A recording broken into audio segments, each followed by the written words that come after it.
Hello बच्चों, let's read the question.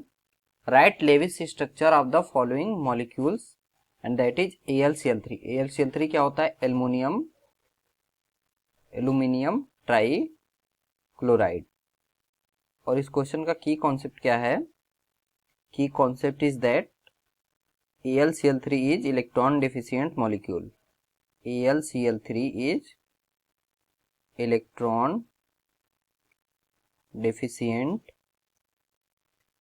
molecule and it achieves stability by forming a dimer Al2Cl6. क्या बनाता है? AlCl3 electron deficient होता है और क्या बनाता है? ये डाइमर Al2Cl6 स्टेबिलिटी के लिए. और लेविस स्ट्रक्चर क्या होता है? Lewis dot structure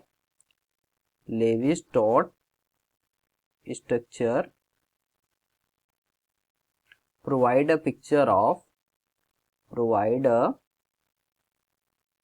of bonding in molecules or ion bonding in molecules or ions in terms of shared pair of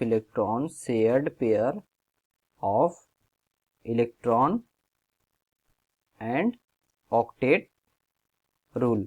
और ऑक्टेट रूल क्या होता है? वैलेंस सेल में 8 इलेक्ट्रॉन होना चाहिए, 8 electron to fulfil the noble gas electronic configuration for the stability. Stability के लिए क्या होना चाहिए? 8 इलेक्ट्रॉन होना चाहिए. तो क्या है? AlCl3 दिया है यहाँ पे. और AlCl3 में सेंट्रल एटम क्या है? Aluminium. Al is the central atom. तो इसका लेविस डॉट स्ट्रक्चर लिखते हैं. तो स्टेप फर्स्ट क्या होगा? To write the electronic configuration. क्या होगा? To write electronic configuration of aluminium and chlorine. To write electronic configuration. तो एल्यूमिनियम का इलेक्ट्रॉनिक कॉन्फ़िगरेशन लिखते हैं. तो क्या है? Aluminium equals to 1s2 2s2 2p6 and 3s2 and 3p1. तो इसका valence shell that is outer shell क्या है? 3s2 और 3p1. तो क्या है? इसमें कितने इलेक्ट्रॉन है? 2 1 3. 3 इलेक्ट्रॉन इसके पास आउटर सेल में है. तो क्या है? 3 वैलेंस इलेक्ट्रॉन इसके पास है. और क्लोरीन के पास क्या है? क्लोरीन का इलेक्ट्रॉनिक कॉन्फ़िगरेशन लिखेंगे तो क्लोरीन का एटॉमिक नंबर कितना होता है? 17. तो इसका लिखेंगे तो 1s2 2s2 2p6 then 3s2 3p5. तो क्लोरीन के वैलेंस सेल में कितना इलेक्ट्रॉन होगा? 5 to 7 इलेक्ट्रॉन क्या होगा लास्ट सेल में? That is 7 valence electron. तो total valence electron in AlCl3 कितना होगा?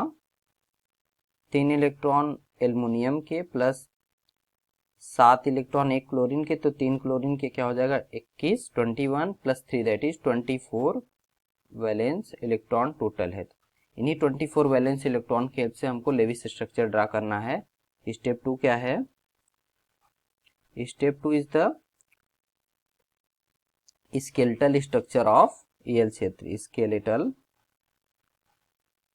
Structure of AlCl3. तो AlCl3 का स्केलेटल स्ट्रक्चर ड्रा करते हैं. तो क्या है? एल्यूमिनियम है और फिर क्लोरीन, एक क्लोरीन यहाँ पे होगा, एक क्लोरीन यहाँ पे होगा और तीसरा क्लोरीन यहाँ है. तो क्या है? लोन पेयर एल्यूमिनियम के पास वैलेंस सेल में 3 इलेक्ट्रॉन है. तो 3 इलेक्ट्रॉन एल्यूमिनियम का दिखाते हैं. और क्लोरीन के पास क्या है? 7 इलेक्ट्रॉन है. तो ये क्लोरीन का 7 इलेक्ट्रॉन दिखाते हैं. शो करिए. तो ये 7 इलेक्ट्रॉन क्लोरीन का है और ये एल्यूमिनियम का क्या है? 3 इलेक्ट्रॉन है. तो this is the skeletal structure and we have to draw the Lewis structure. Step 3 क्या है? To draw Lewis structure. Step 3 क्या है? To draw Lewis structure. तो लेविस स्ट्रक्चर ड्रा करते हैं एल्युमिनियम का, तो क्या होगा लेविस स्ट्रक्चर में, एल्युमिनियम है ये और उसके साथ क्या है, क्लोरीन है, ये क्लोरीन है। तो क्या है कि क्लोरीन के पास कितना इलेक्ट्रॉन है, क्लोरीन के पास 3 लोन पेयर इलेक्ट्रॉन है, तो 3 लोन पेयर इलेक्ट्रॉन ऐसे है, एक इलेक्ट्रॉन एल्युमिनियम के साथ शेयरिंग करेगा दोनों, एक इलेक्ट्रॉन एल्युमिनियम का और एक इलेक्ट्रॉन क्लोरीन का, तो क्लोरीन का ऑक्टेट पूरा है यहाँ पे। सेम इसी तरीके से ये वाला क्लोरीन भी करेगा, तो यहाँ भी क्या है, एक इलेक्ट्रॉन एल्युमिनियम का, एक इलेक्ट्रॉन क्लोरीन का, तो यहाँ पे भी क्लोरीन का ऑक्टेट कंप्लीट है। और सेम इसी तरीके से ये वाला भी क्लोरीन करेगा, एक इलेक्ट्रॉन एल्युमिनियम का और एक क्लोरीन का, तो क्लोरीन का ऑक्टेट यहाँ पूरा है, तो सर्कल ड्रा कर देते हैं क्लोरीन के। This is the octet of chlorine. अब एल्युमिनियम का क्या है, एल्युमिनियम एक एक इलेक्ट्रॉन की शेयरिंग किया, दैट इज सिंगल बॉन्ड बना रहा है यहाँ पे, तो क्या हो जाएगा, एल्युमिनियम के पास टोटल कितना इलेक्ट्रॉन हो जाएगा वैलेंस शेल में, 6 इलेक्ट्रॉन। तो 6 इलेक्ट्रॉन होने का मतलब क्या है, ये ऑक्टेट नहीं कंप्लीट कर रहा है, that is it is an example of incomplete octet. तो क्या है, this is the Lewis structure of AlCl3, और ये क्या है, it is an example of incomplete octet. तो this is the reason, incomplete octet होने की वजह से क्या करता है AlCl3 forms dimer, that is Al2Cl6 to complete its octet for stability के लिए क्या करता है, डाइमर बनाता है Al2Cl6। होप बच्चों आपको सॉल्यूशन समझ में आया होगा। Thank you and all the very best.